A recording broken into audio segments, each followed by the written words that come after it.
허위 정보란 실제 정보와 비교하여 부정확하거나 관계기관, 단체, 개인 등이 확인 또는 인증한 정보와 비교하여 부정확한 정보를 말합니다. 일본이 동조선? 응 좋아. 한국 방문 후 일본 여자 길거리 반성 연설하는 이유. 일본의 한 지역. 지하철역 앞에서 어떤 여성이 마이크를 들고 무언가 이야기를 하고 있습니다. 누군가 그런 이야기에 분노를 한 것인지 계란을 던지기까지 하는데요. 과연 어떤 일인지 사연을 한번 같이 보시죠. 요즘 일본 젊은 사람들 사이에서 유행하는 단어가 하나 있습니다. 바로 동조선이라는 이야기죠. 눈치 빠르신 분들은 무슨 의미인지 이해하실 겁니다. 바로 일본의 한국화를 두고 조롱하는 듯이 말하는 단어입니다. 저희 집안에 있는 어르신들은 저런 단어를 들으면 정말 당장 쓰러지실 것처럼 화를 내시면서 절대 용납을 못한다는 듯 이야기를 하는데, 저는 평범한 일본 20대 여성이고 저런 단어를 사용하나 안 하나 유행을 따라가고 그런 과정에서 한국을 좋아하게 된 사람일 뿐이죠. 그러다 보니 저런 단어가 더 널리 퍼져야 한다고 생각을 합니다. 이런 모습을 멀리서 바라보다 보면 상당히 재밌는 모습이 보이곤 하는데요. 바로 나이가 조금만 있으면 저런 말에 무슨 버튼을 달아놓은 것처럼 이야기만 나오면 꼭 전쟁터에 나가는 무사처럼 불을 켜고 화를 낸다는 거고, 왜 그런 모습을 갖게 되었을까 생각을 해보았죠. 일단 저는 어렸을 적, 그러니까 생애 첫 기억이 있을 때부터 한류라는 문화에 익숙한, 조금 과격하게 말하면 미관, 길들여지듯이 즐길 수 있었죠.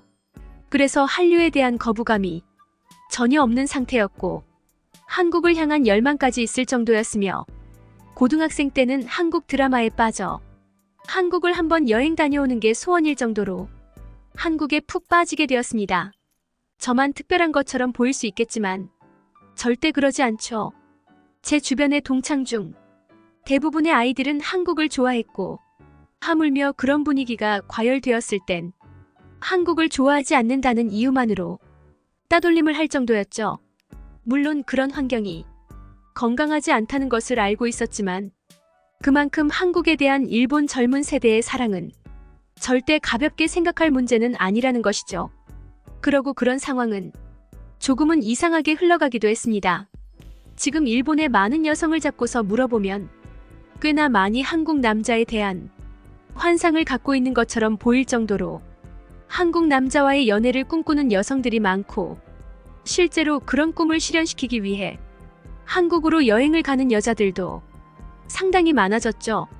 일본 남성들은 조금이라도 더 한국 남성처럼 보이기 위해 꾸미고 한국어를 공부하고 심하게 몰입하는 사람은 본인을 한국-일본 혼혈이라고 생각하는 사람까지 나올 정도로 한국에 대한 사랑은 특출난 상황이 되어가고 있죠. 저 역시 한국을 좋아하지만 이런 모습은 조금은 과하다고 생각이 들 정도긴 합니다만, 한편으론 이해도 되죠. 저도 한국을 다녀왔을 땐 그 맛을 잊지 못해서 어떻게 하면 한국에 가서 살 수 있을까 생각을 했으니 고등학생 때부터 한국을 꼭 한번 가봐야겠다는 생각을 하며 부모님 몰래 열심히 알바를 해서 돈을 모았습니다. 물론 알바를 한다는 것을 알면 부모님은 기특하다고 생각하시겠지만 그 목적을 분명히 물어보실 거고, 저는 한국을 가기 위함이라고 설득할 자신이 없었죠. 그래서 알바를 한다는 사실을 숨기기로 했습니다. 이렇게 이야기하면 그게 왜 문제냐고 말씀하시겠지만 저희 부모님은 생각보다 엄청나게 보수적이고 흔히 말하는 갈라파고스화가 되어 있는 전형적인 어른이기 때문에 굳이 한국을 가야 하냐면서 반대보단 이해하지 못한다는 듯 계속해서 질문을 하셨을 겁니다. 다행히 20살이 되던 해 놀랄 정도로 계획에 맞춰서 딱 알맞는 금액이 모아졌고, 부모님에겐 친구들과 여행을 다녀온단 말을 하고 일주일간의 여행을 떠났습니다. 도착한 한국은 정말 환상적이었습니다. 무슨 말이 필요하겠어요. 그냥 다 좋았습니다.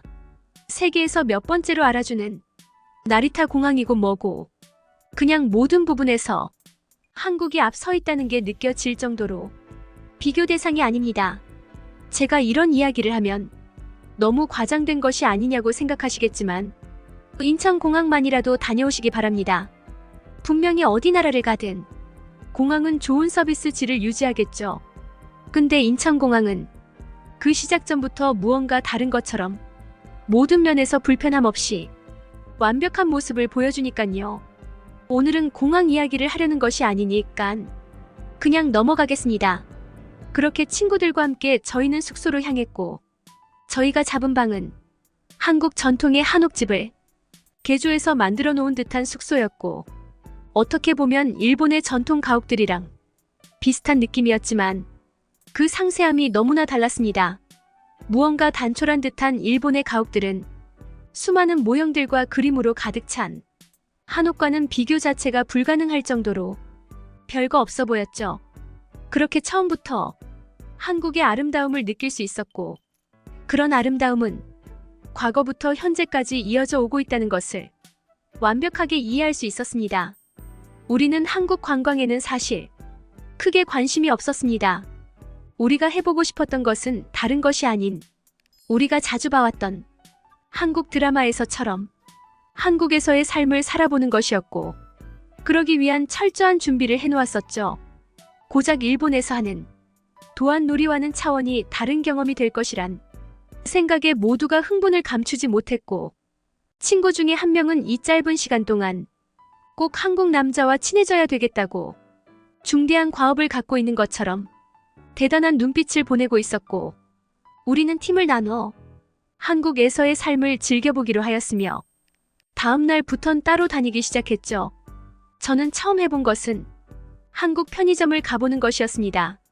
다들 아시겠지만 일본의 편의점이 세상에서 가장 좋다는 듯 전 세계 사람들이 말을 하지만 무언가 답답한 곳이 일본의 편의점이죠. 속도에서의 차이 그리고 제품에서의 차이가 상당히 나뉩니다. 누군가는 그런 것을 보고선 그런 이야기를 합니다. 전통성을 중요시하기 때문에 그렇다고 말이죠. 하지만 제가 봤을 땐 그런 것은 전통성이 아닌 그저 도태되는 것밖에 안 된다고 생각하지만 그저 아무 말도 할 수 없다는 게 답답할 뿐이었죠. 정말 도착한 한국의 편의점은 너무나 다양한 물건들과 유행에 민감한 물건들이 참 많았습니다. 그리고 놀라웠던 것은 바로 편의점에서 사케를 판다는 사실이었는데요. 일본에도 당연히 사케는 있지만 다양한 종류의 주류를 구비해 놓진 않습니다. 아까 말씀드린 것처럼 지역 특성 혹은 지역 내 주민만을 위한 물건들로 가득 채워두는 편이죠. 하지만 한국의 편의점은 많은 종류의 주류가 있고 또 많은 종류의 물건들이 있는 것에 감동을 받을 수밖에 없었죠. 우리는 드라마에서 보던 과자들을 종류별로 하나씩 사서 나올 수 있었고, 일본도 이렇게 다양한 물건들이 가득했으면 좋겠다는 생각이 들었죠. 그렇게 숙소로 돌아온 우리들은 과자와 음료수를 까놓고 TV를 보면서 편하게 쉬고 있는 것뿐인데, 한국이란 이유만으로 무언가 상당히 좋고 편안하다고 느꼈습니다. 꼭 한국이 저의 조국인 것처럼요.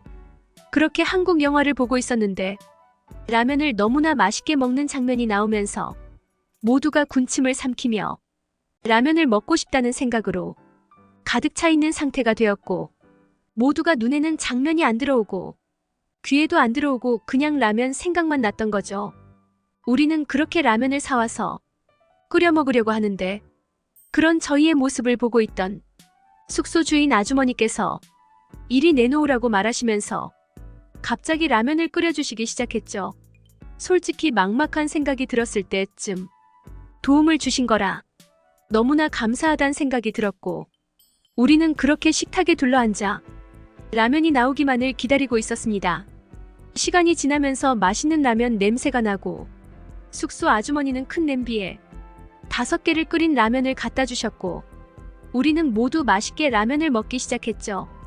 우리는 TV에 나오는 대로 면치기를 하고 있었는데 그 순간 무언가 익숙하다는 생각이 들었는데, 생각해보니 일본에선 원래 면 요리를 먹을 땐 요리를 만들어준 분을 생각해서 소리를 내고 먹는 게 예의라서 항상 이렇게 먹었는데, 한국에선 이게 TV에 나올 만큼 재밌고 신선한 상황이란 사실에 당황을 하고 있을 때쯤 주인 아주머니가 갑자기 저희가 밥을 먹고 있는 테이블로 다가오시더니 말을 한마디 해주셨는데, 일본에서는 어떻게 하는지 모르겠는데 지금처럼 소리를 내고 먹거나 밥그릇을 손에 들고서 밥을 먹게 되면 어디 가서 가정교육 못 받았다고 혼난다고 이야기를 해주시는데, 당황스러움도 느껴졌지만 그게 한국의 문화라고 하니 당연히 따라야 한다는 생각에 우리는 그릇을 내려놓고 소리를 내지 않고 먹기 시작했습니다.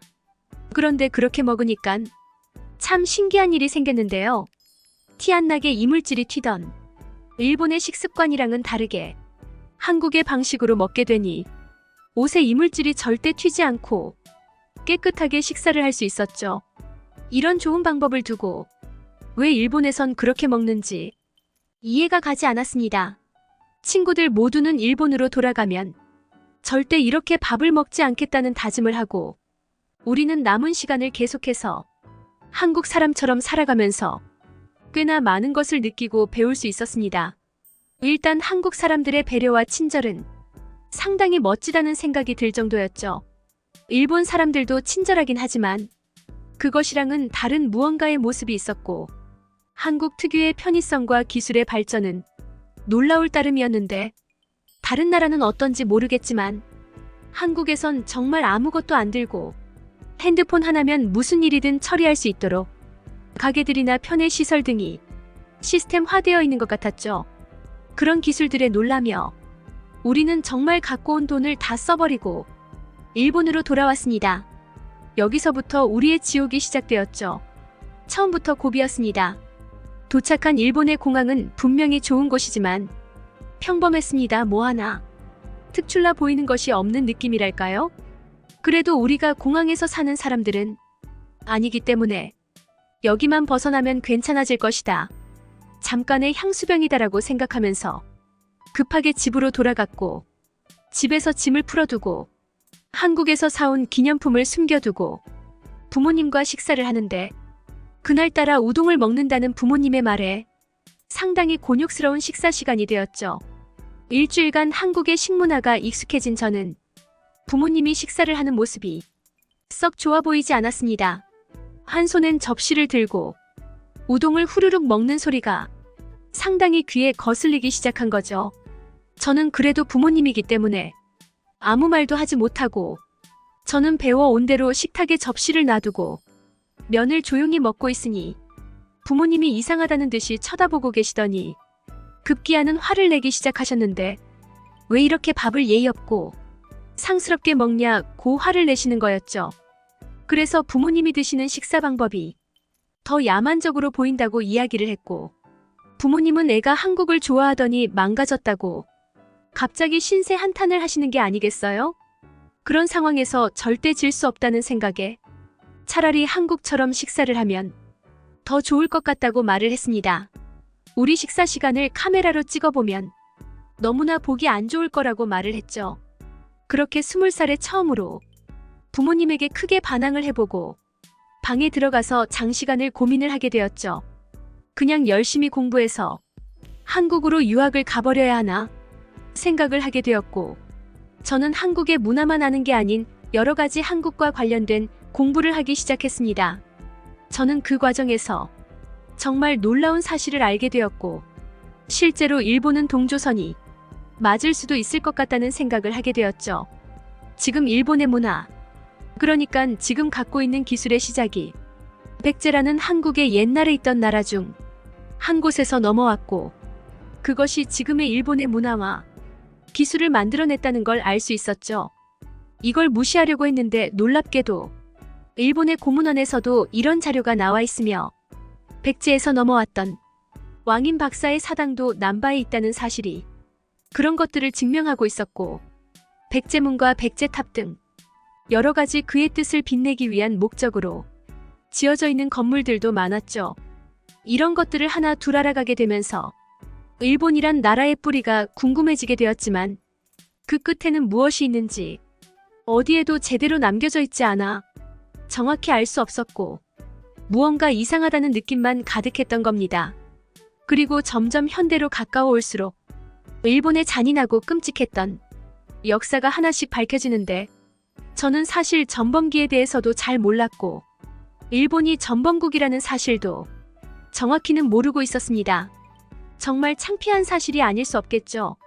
하지만 지금의 일본은 그런 역사적으로 중요한 사실을 제대로 교육하지 않고 끝까지 일본이 피해국인 것처럼 포장을 해서 교육을 하는 중입니다. 그런 것들이 진짜여야 전 세계에서 멸시당하지 않을 테니 말이죠. 저는 지금 한국을 다녀온 걸 상당히 미안하게 생각할 정도로 역사 속 일본의 모습은 한국 사람들이 지금처럼 반갑게 일본 사람들을 맞이해준다는 게 믿기지 않을 정도로 악한 모습들만 가득했다고 생각합니다. 그런 상황에 정말 신기한 게 한국 사람 중 일본을 싫어하는 비중보다 일본에 있는 우익의 수가 훨씬 많을 것이란 겁니다. 도무지 이유를 알 수 없겠더군요. 일본이 무슨 염치로 그런 자세를 유지하는지 말입니다. 이런 것을 다 알게 된 이후로 저는 부모님과 얼굴을 보기 힘들어졌습니다. 저희 부모님은 항상 우리 집안에 참전, 용사가 있다는 말을 했었는데 제가 알아본 역사에선 일본 사람 중에 용사라고 불릴 만한 사람은 존재하지 않았으니까 말이죠. 그런 사람을 자랑으로 생각하는 부모님이 제 눈엔 과거의 일본 사람이랑 크게 다르지 않게 보이기 시작했습니다. 저는 그렇게 집에서 나와 현재는 이런 잘못된 상식을 바로잡기 위해 이곳저곳 돌아다니면서 길거리에서 제가 공부한 내용을 전파하는 공연을 하고 있습니다. 물론 그런 과정에서 가끔은 계란을 맞기도 하고 쌍욕을 먹기도 하지만 이렇게라도 하지 않으면 제가 공부하면서 느꼈던 미안하다는 마음이 절대 사라지지 않을 것 같은 생각이 들어서 포기하지 않고 계속하는 중이죠. 가끔은 저의 이런 열정에 공감을 해주시며 응원을 해주시는 분들도 계시고 누군가는 잘못 알고 있던 진실을 제대로 가르쳐 주어서 고맙다고 고개 숙이는 분까지 있을 정도입니다. 저는 한국을 다시 놀러 가고 싶습니다. 하지만 지금 저의 마음가짐으로 한국 땅을 밟는 건 미안하다고 느껴질 정도이죠. 저는 당분간 이런 죄책감에 빠져 살 것 같습니까? 이 글을 읽으시는 분들 혹시 일본의 역사를 잘 못 알고 계시다면 꼭 한번 직접 알아보시기 바랍니다. 그리고 저의 뜻에 동참해주세요. 바른 역사 교육을 시켜야지 거짓으로 자기 나라 합리화만 시키면 안 되죠. 독일을 배워라 반성하는 국민.